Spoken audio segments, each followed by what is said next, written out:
այս մարդիկ ոչ միայն ցինիկ են, ոչ միայն չունեն որևէ կարմիր գծեր, այլև այս մարդկանց գլխին իրանց իշխանության կներեք այս բառի համար կայֆը նենց է խփել, որ իրանք կորցրել են, որ իրանք չեն հասկանում, որ ցանկացած ասված բառ բումերանգ է եւ գալու է մի օր պատասխան տալու ժամանակը։ Ես վստահ եմ, որ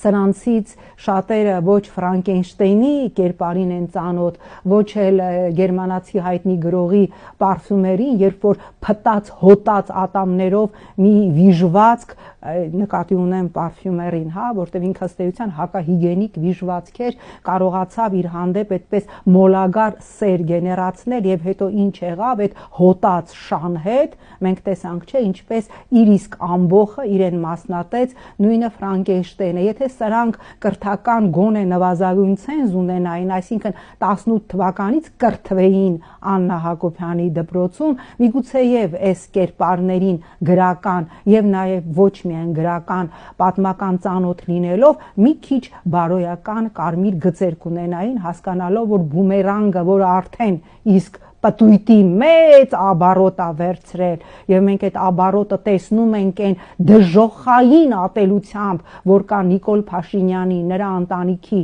նրա կուսակիցների հանդեպ, այս աբարոտը, որ այս բումերանգը վերցրել է, նրա թարս սալտոն բումերանգի շատ ծանր է լինելու եւ ես նորից եմ կրկնում, դա ինձ չի ուրախացնում, ես չեմ ասում ուխ ինչ լավ է, որ դուք ստանալու եք այն ինչ ցանել եք,